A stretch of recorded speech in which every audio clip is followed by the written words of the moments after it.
अवधूत चिंतन श्री गुरुदेव दत्त श्री स्वामी समर्थ। आपण सगळेजण अनेक प्रकारच्या सेवा करतो, खूप काही सेवा करतो, तरी सुद्धा आपल्याला कधी कधी काय होतं, बऱ्याच प्रकारच्या अडचणी येत असतात। आजच्या व्हिडिओमध्ये एकदम छोटीशी गोष्ट आणायची आहे जी आपल्याला, ज्यामुळे आपल्या घरामधले सगळ्या गोष्टी, सगळ्या अडचणी निघून जाणार आहे।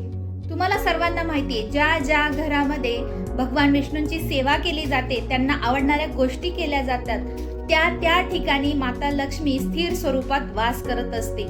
अडचण कुठून सुरुवात होते? पैशापासूनच सुरुवात होते। मग त्याला घरात टिकवण्यासाठी, घरामध्ये सगळ्या गोष्टींचं आनंदाचं वातावरण होण्यासाठी काही छोट्या छोट्या गोष्टी असतात, ज्या त्या वेळेस करणं गरजेचं असतं। या वर्षी पहिली एकादशी आहे 7 तारखेला रविवारी।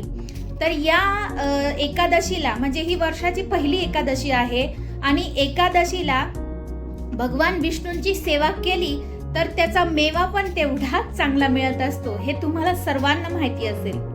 तर या एकादशीच्या दिवशी भगवान विष्णूंना अतिप्रिय असणारी तुलसी माता तुम्हाला माहिती, तर तुमच्याकडे जर तुलसी नसेल तर या दिवशी आपल्या घरी तुळस अन्न खूप पवित्र मानलं जातं। आपल्या घरावरचे सगळे संकट ओढून घेणारी ही तुलसी माता या दिवशी आपण आपल्या घरी आणली पाहिजे। आपली तुळस खूप जास्त सुकून गेलेली असेल, तिला काहीच येत नसेल, म्हणजे म्हणतो ना आपण खूप जास्त सुकून गेली असेल ना, तर या दिवशी तुम्ही नवीन तुलसी आणू शकता।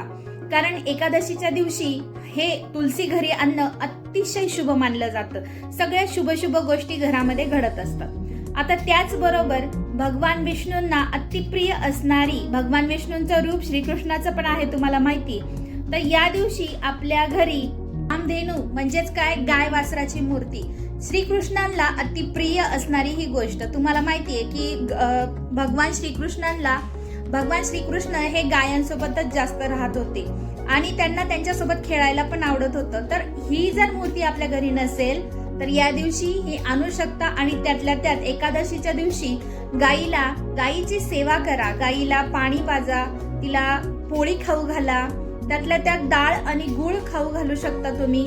म्हणजे नाही एकादशीला जमलं ना तर दुसऱ्या दिवशी का असे नाही तुम्ही सेवा करू शकता।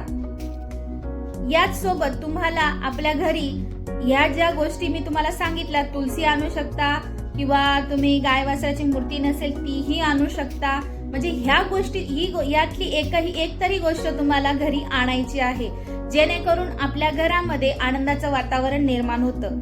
आता बघा, या दिवशी तुम्हाला घरात सेवा काय काय करायची आहे, तर सेवा तुम्हाला व्यंकटेश स्तोत्र वाचायचं आहे, पुरुष सुक्त वाचायचं आहे, श्री सुक्त पण वाचायचं आहे तुम्हाला एकादशीच्या दिवशी, आणि भगवान विष्णूंचा विष्णू गायत्री मंत्र सुद्धा तुम्हाला म्हणायचा आहे। तुम्हाला जितक्या वेळेस जमेल तितक्या वेळेस म्हणा, 11 वेळेस पेक्षा जास्तच म्हणा, म्हणजे एक माळ तरी पूर्ण जप करा तुम्ही। आणि त्यातल्या त्यात व्यंकटेश स्तोत्र हे 16 वेळा म्हणायचे, पुरुष सुक्त पण 16 वेळा म्हणायचंय, नाही जमलं तर एक वेळा तरी म्हणा। ह्या सगळ्या सेवा तुम्हाला एकादशीच्या दिवशी करायच्या आहे, कारण वर्षाची पहिली एकादशी आहे आणि एकादशीला अर्पित करायच्या आहेत या सेवा। आणि जमलं ना तर म्हणजे तुम्हाला विष्णूंच्या मंदिरात जाता आलं तर नक्की जाऊन या, दर्शन घेऊन या। नाही जमलं तर आपल्या घरी या सेवा करायला विसरू नका। आणि तुलसी मैया ही अतिप्रिय गोष्ट आहे भगवान विष्णूंना, म्हणून तिची सेवा करायला विसरू नका। आजच्या व्हिडिओमध्ये इतकंच सांगायचं होतं की ही वर्षाची पहिली एकादशी आहे, तर या सेवा नक्कीच करा।